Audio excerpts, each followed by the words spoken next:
If you took one hit of a joint, would you test positive for marijuana? And how long do drugs stay in your system?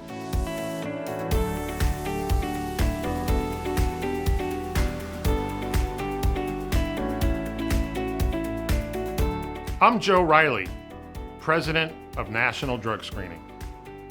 Welcome to our video blog series. Today we're going to talk about drug testing in relation to what we call cutoff levels and detection times. So we'll start with cutoff levels.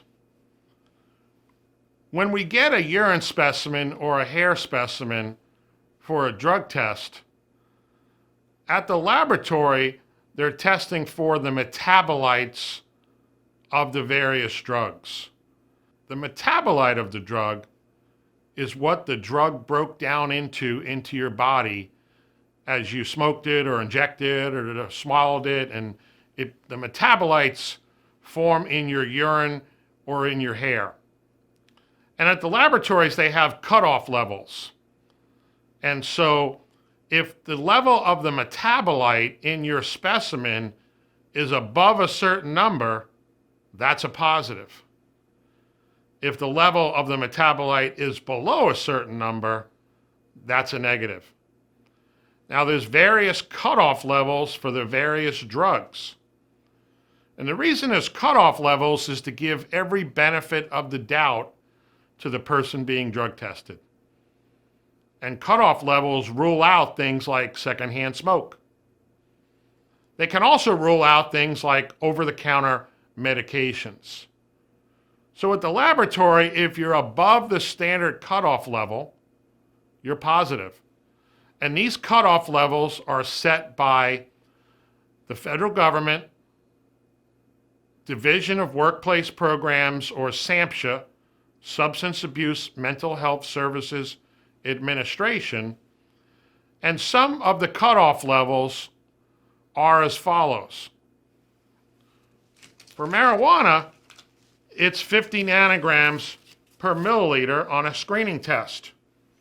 For amphetamines, it's 500 nanograms. For oxycodone, it's 100 nanograms. You can see on the chart that there's various cutoff levels for the various drugs. The screening cutoff is the initial testing done at the laboratory. And if it's above that cutoff level, it goes to a second type of test called a confirmation test. And this pinpoints the exact metabolite of an exact drug at an exact level that is in your system. And this rules out false positives. Now the cutoff levels aren't really relevant when you have a positive, other than they're positive. The level doesn't tell you how much drug they used or when they used the drug. It tells you that at the time the specimen was collected, those metabolites were in that specimen. So typically, in workplace drug testing, the level at which someone is positive is irrelevant and not provided as part of the drug test result. It's positive, it's clearly positive, and the drug-free workplace policy should be followed. Now the next topic is detection times. How long does the drug stay in your system? And this varies from individual to individual. It's based on the person's weight and male or female and what they ate and what they drank and how strong was the drug and when did they use the drug. And drug testing doesn't tell us when they used the drug, and it doesn't tell us how strong the drug was.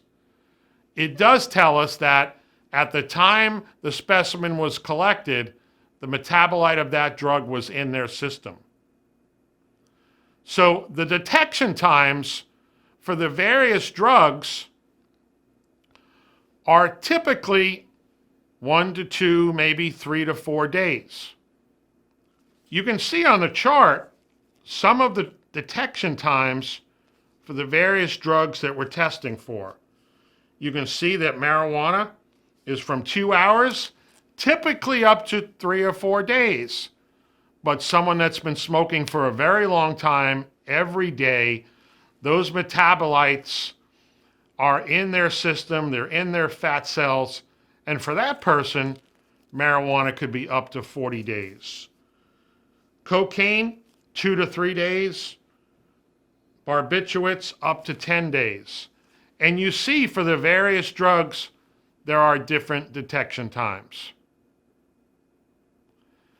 Important to note, once again, drug testing doesn't tell us when they used the drugs. It could have been this morning.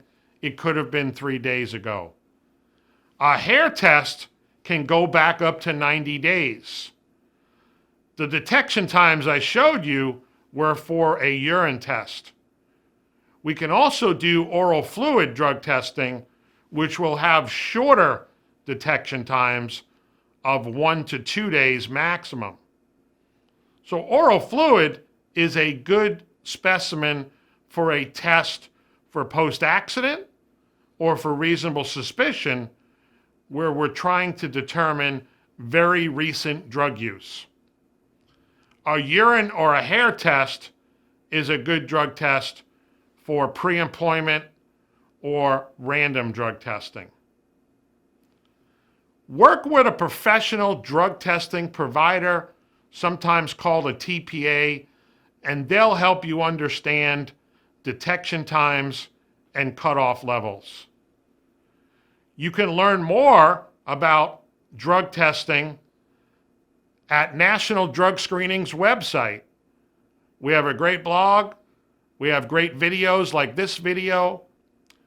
Please visit us at www.nationaldrugscreening.com.